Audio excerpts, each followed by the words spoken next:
Yes, over it to is you. recording. Thank you. It's over to the session chair. Okay, thanks. Hello to everybody. My name is Veit Hagenmeier. It's a German name. It's not aggressive. It's simply a name. In Italiano, it's Vito, yeah, for those who are from Italian. I am of the Karlsruhe Institute of Technology. I'm holding the chair for energy informatics, and I'm leading the Institute for Automation and Applied Informatics. And I'm very happy to be able to serve the community here, being the chair for this session. It's the Smart Grid 1 session in which we have two presentations, two full paper presentations. The first is given live by, hopefully I pronounced the name correctly, Chenye Wu. I know the tones in Chinese. I'm not knowing Chinese, so please excuse me. It will be on temporal vulnerability assessment for convex hull pricing. Yeah? The second one is given by Ethan King. It's about solving the dynamics-aware economic dispatch problem with the Koopman operator. This will be streamed by a video, by a film. Yeah? Just some remarks on how the session will go. First of all, science lives from discussion. So at the end of the talk, each talk will be 23 minutes. There will be a 7 minutes discussion possibility. And meanwhile, the presentation, you can also write some comments or questions into the Slack channel. And even after the presentation, even later in the day, the Slack channel is still be open for discussions, requests, questions to the authors and for the whole community.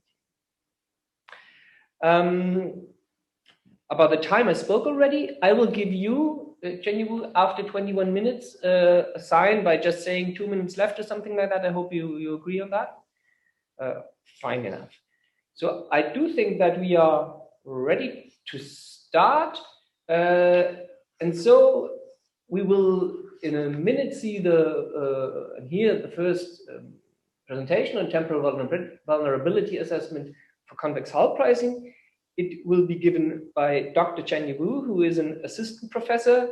He's a presidential young fellow at the School of Science and Engineering at the Chinese University of Hong Kong in Shenzhen. His interdisciplinary research is particular strength, and he currently participates actively in two broad areas of CS AI plus X type research. This is AI plus energy economics and CS plus urban systems. So I'm very happy and very curious about your presentation. The floor is yours. Okay, thank you, Vent. Yeah, I'm sorry. I think I just pronounced your name in the wrong way, Vent. But anyways, thank you very much for the introduction. And again, I'm Chenye Wu from the Chinese University of Hong Kong, and this is joint work with my PhD student, Jian from Tsinghua University, and our topic is temporal vulnerability assessment for convex hull pricing. So here's a little bit of the background. So the electricity market design is particularly challenging as the electricity is an indifferentiated good, and its flow is governed by the physical laws, especially the Kirchhoff's laws, and its generation cost structure is rather complex. So here we focus on the complex generation cost structure, which is very common non-convex, since it consists of the startup cost and also the variable cost. And the conventional solution to handle the non-convexity is to introduce two different market procedures, the unit commitment and the economic dispatch, where the first procedure, unit commitment, is to deal with the startup cost, while the economic dispatch procedure is to deal with the variable cost. However, although it works remarkably over the past century, it's not perfect, since the wholesale market price, which is often determined by economic dispatch, may fail to cover the generation startup cost. So this raises certain incentive issues.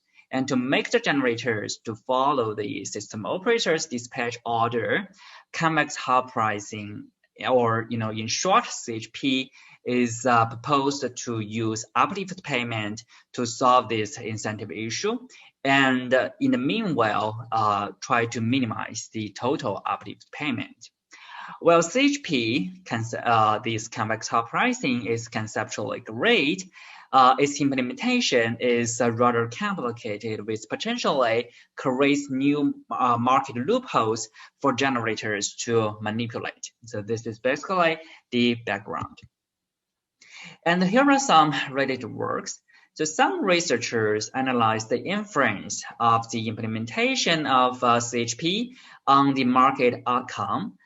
Besides, due to the complexity of CHP, many efforts have been devoted to solving the computational issues, including employing the continuous relaxation or the extreme point-based algorithm to improve the efficiency.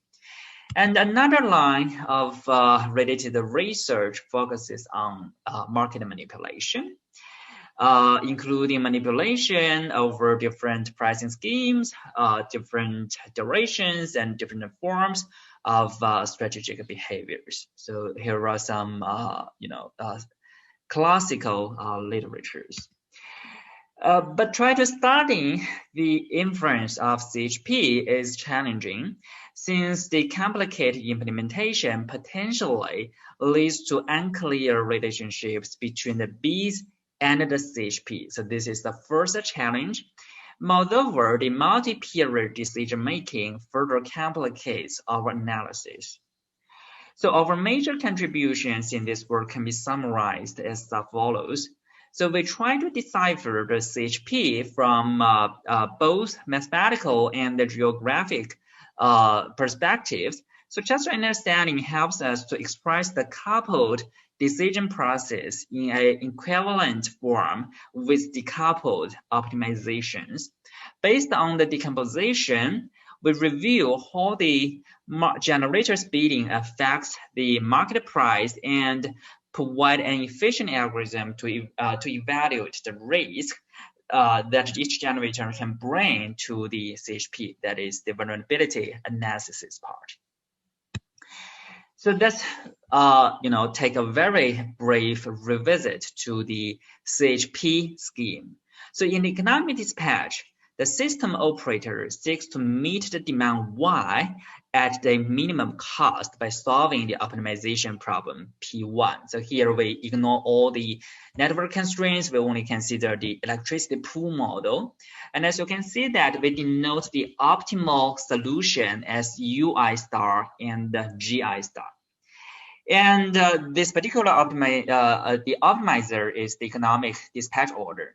So if the generators can generate whatever level of power they want, regardless of the economic dispatch outcome, for any given price P, so this P, the rational generator wants to solve this problem P2 to maintain the maximum profit, which is denoted by phi ID.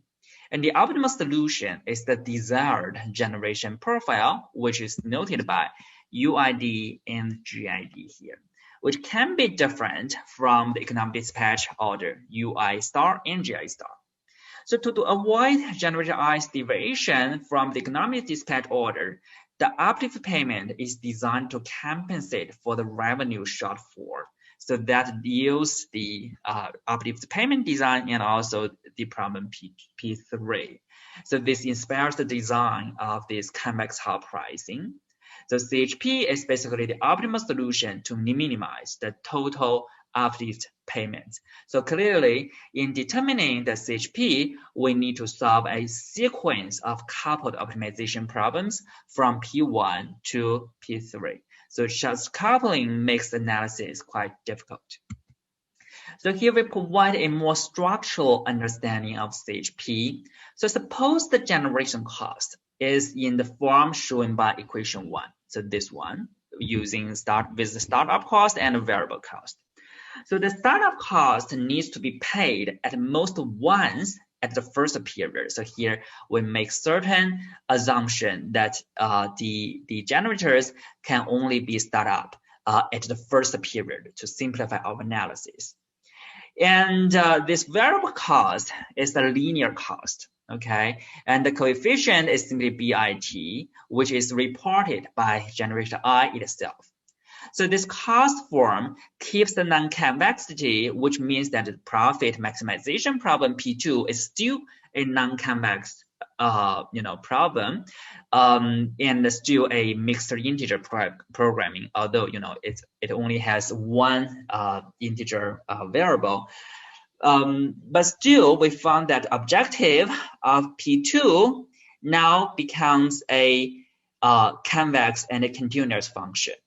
This particular objective function is the maximum profit as a function of price P, okay?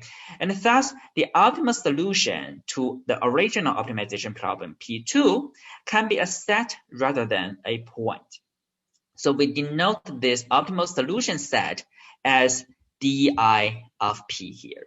And based on this finding, we can further review the direct relationship between the demand Y and the final CHP P star, shown by equation 2 here. So this superscript C denotes the convex Hall.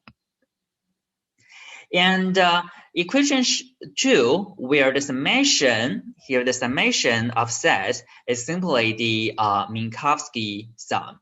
And here is a simple demo showing the Minkowski sum. So this is the first set, this is the second set, and the Minkowski set is simply this shadowed area, okay? And equation 2 indicates that the CHP is the marginal price at which the total demand is guaranteed to be recovered by the desired generation profiles in the sense of the convex Hall. And besides, equation 2 combines the individual optimization and the pricing optimization into a single framework, which serves as the theoretical foundation for the target vulnerability analysis. So to better communicate the intuition, we used a demo to interpret this particular equation 2 in the following slides. So this is the geographical interpretation. So we consider a simple prototype system with only 2 generators, okay, very simple system, and in a 2-period decision-making system. To further simplify our analysis, we only consider 2 periods. So table 1 illustrates all the parameters of these 2 generators. Generator 1 can be more flexible with a relatively larger ramping, and generator 2 has a smaller feasible region.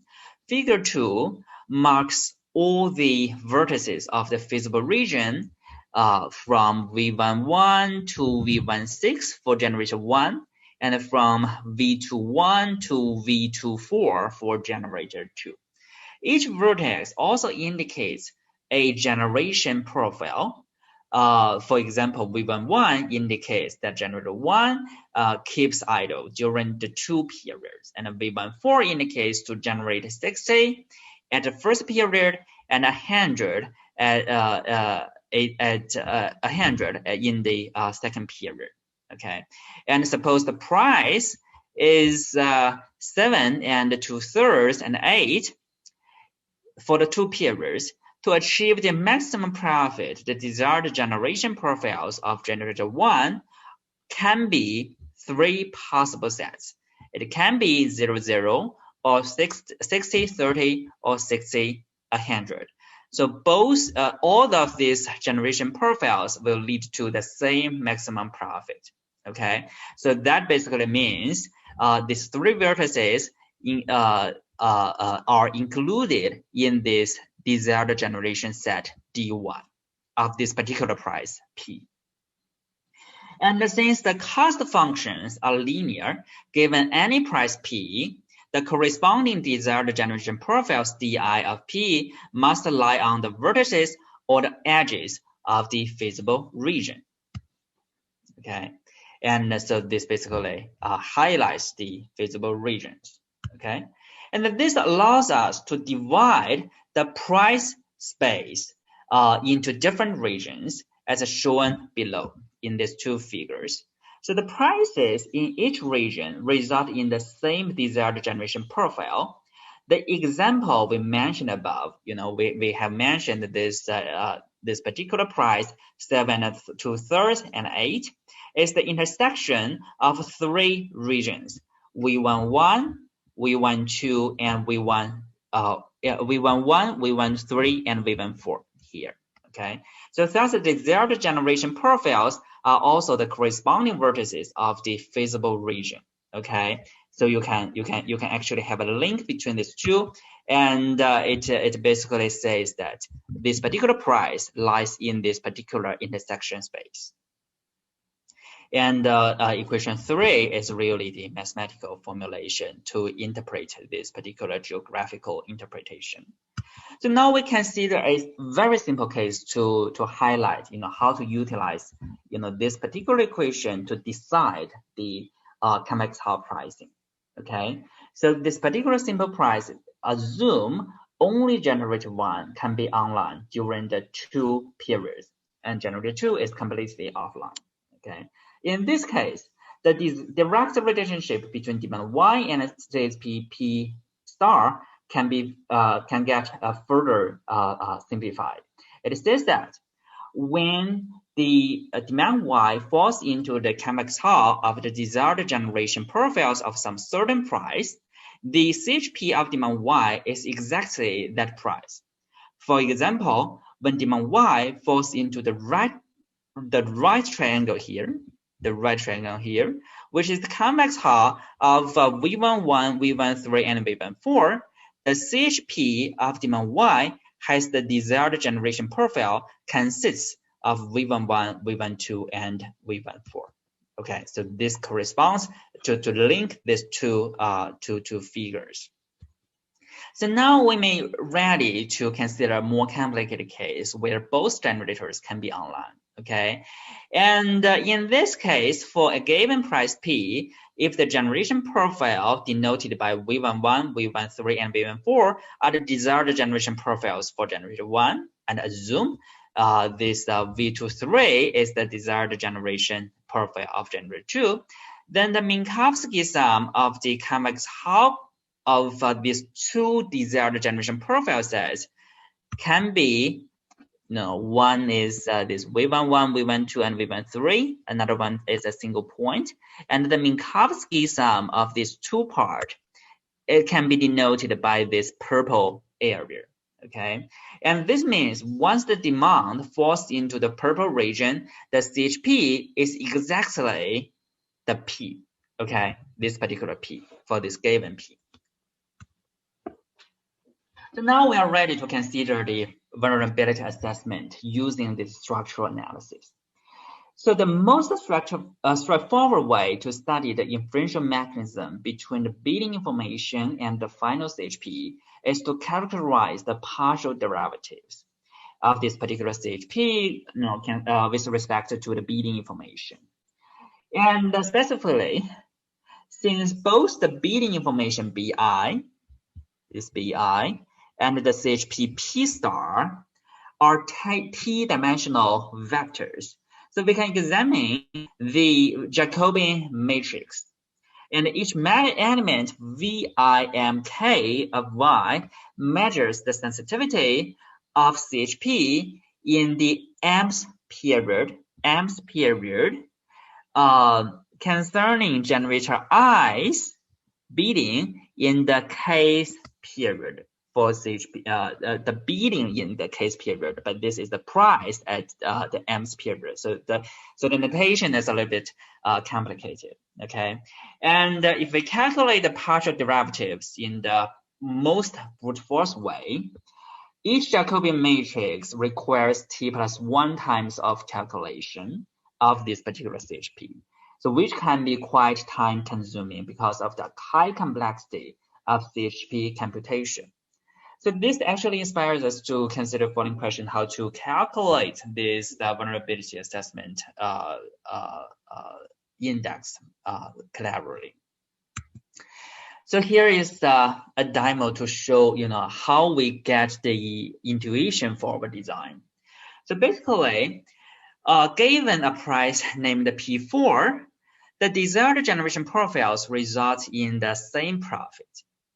For as I have mentioned before, V11, V13, and V14 all lead to the same profit. So basically, we can reformulate this particular intuition as a system of equation. So all this, for each vertex, it leads to the same profit, and it means that this P4 can be the optimizer to this particular the solution to this particular system of equations. E times P equals to C. Okay, so this leads to this in a more abstract level. This is the system of equations we want to consider, and we can basically more analytically construct this Vi of y in this particular way, where this EI are the constraints associated with generator I, and Fi are the corresponding rows of the E inverse matrix. Okay, so and you can find more details in our paper, but basically this is how we can analytically construct this vulnerability assessment measures. Okay, and for more intuitive measurement for the vulnerability, we introduce a scatter, because if using a Jacobian matrix is very hard to get any intuition. Now we can use this vulnerability index, in short VI, to show the average inference across whole periods caused by generator I. And the higher the VI, the more vulnerable the CHP. So to highlight the vulnerability of the multi-period CHP scheme, numerical studies are conducted on a 6-generator system. And here are some parameters associated with the 6-generator system. You can see that some generators have high startup cost and low variable cost. They can be, coal-fired generators or hydropower plants. And others may have low startup cost and a high variable cost. They could be gas turbines, etc. To examine the temporal coupling effects for typical kinds of demands are considered here, including ramping up, ramping down, and peak and valley. Okay. So we can see that the VI changes as the total load increases. And these 4 sub-figures basically shows the relationship as the scale ranges from 0.05 to 1 with the step size of 0.05. It can be verified that the VI can be quite large, and CHP can be very sensitive to the bidding information. Besides, there is no universal trend between vulnerability and the volume of total demand. But in contrast, we can show how the VI varies with the increase in demand without the commitment stage. That is, all the 6 generators are already online. So now the constraints are really just the ramping constraints and the capacity constraints without any non-convexity here.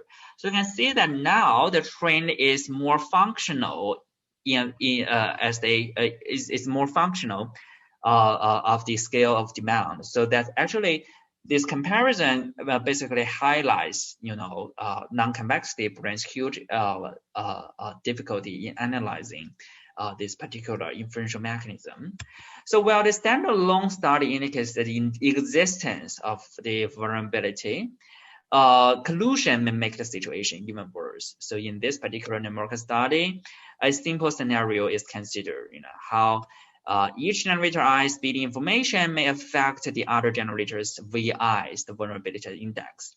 We limit the strategic bidding in a small set, which can be higher or lower than the truthful bidding by only 0.5 or 1.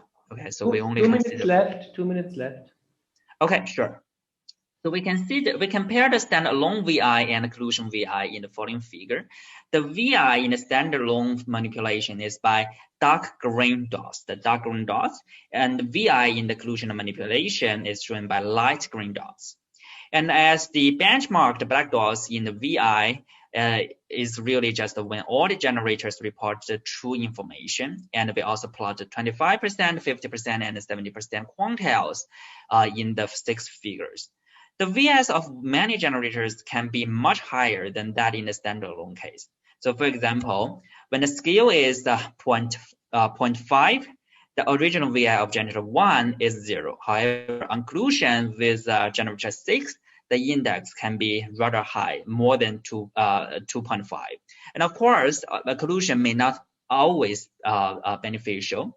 For example, when the scale is of 0.4 here, generator 6 can achieve the highest VI without any collision. Okay. So the last slide, the proposed work can be generalized in various directions. For example, it's interesting and of course more challenging to incorporate network constraints into the framework. Also, the proposed algorithm is theoretically efficient, but its large-scale implementation remains a practical challenge.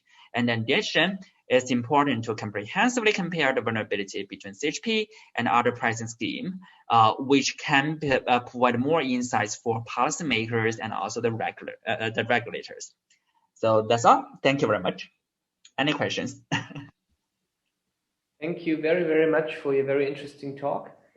Now the discussion is open. I have to start my 7 minutes clock. Perhaps someone has a first question. How do I see questions? By people raising hands. I see that in the. So I do see 3 good mornings. Yeah, or putting some questions in the Slack channel.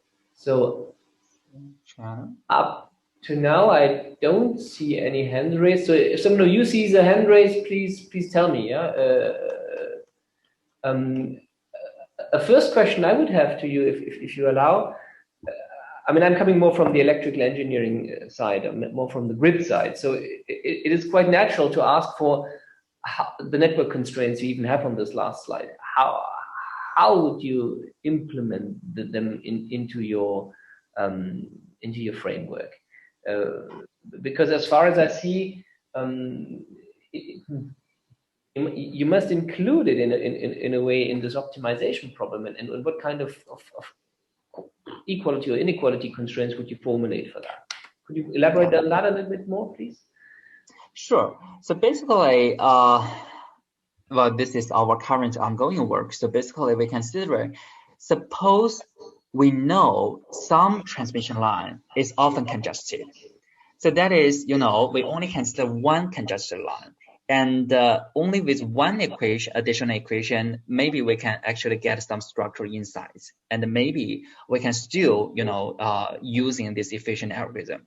But suppose, we consider general network constraints. We are basically unaware of any efficient algorithm, or we don't have any insights.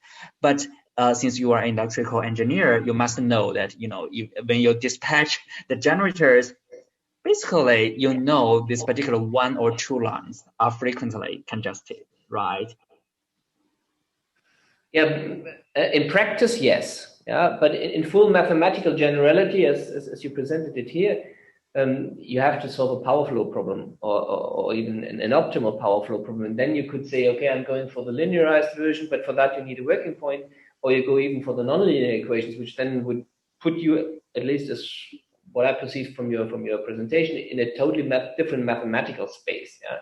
But yes, as far as I see here, you're in a mixed integer convexified version, which you then can use linear algebra all the way up and down. Yeah.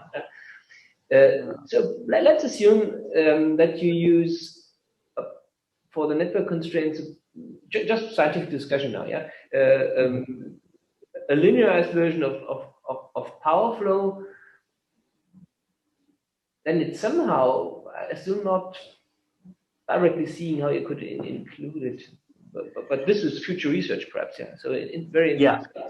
Yeah. Okay. It's really the difficulty comes from here. If I can, let me see.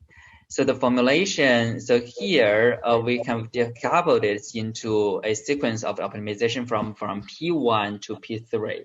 In the problem P1, it's really easy to include the network constraints. But when actually by including the network constraints, the maximum profits and also the upfront payment is somehow not well defined, so that actually incurs additional difficulty. But we are working on that. Hopefully, in next year's eEnergy, we can get some new results. Yeah, that would be very nice, yeah, to see that then next year. Okay. Now, I'm looking for more questions from other sides. There's a hand raised by please your name is Jian Su or something like that. Sorry for the malpronunciation. Please ask a question. Yeah. First of all, very interesting talk. But I might missed some point. But could you give some intuitive, some kind of insights about how about the vulnerability? Like, could you give an example about which system is vulnerable and which system is not vulnerable? All right. So that actually might goes to the simulation part. From the so here in the simulation, I think we don't get too much insight. So this is where we are not quite satisfied with this work, but we are satisfied with the theoretical analysis. As you can see that here, even without network constraints, the trend of VIs when the demand increases doesn't show a trend here, a universal trend here. It doesn't say that when once you have some market power and as demand grows, you will remain this particular market power, which is the case for the general market power analysis. But here we don't have that. So this work, in my mind, it basically highlights this difficulty to the community, so that it's really just the start of our work. We cannot advise the system operator that, hey, you can see that this particular generator has the market power. We cannot do that. Yeah, but that could be a potential work that we can do. I'm sorry that we cannot provide more insights for you. But that's already a starting point from your side, yeah. And then perhaps next year we even see 2 papers from you here in energy with the spread. Who knows? Okay. With an eye on the watch, I think we have to close the oral discussion of your paper. The Slack channel is still open. Okay, sure. Thank you very much again for the discussion, and you will answer to the Slack channel, very hopefully, yes. Correct. Yeah. So let me stop the sharing. Okay. Before asking Mr. Faisal having the time for me, introducing Mr. Ethan, who is the next video speaker, I would just hint at the fact that Astrid Niese wants to give some information at the very end of the session, after the discussion of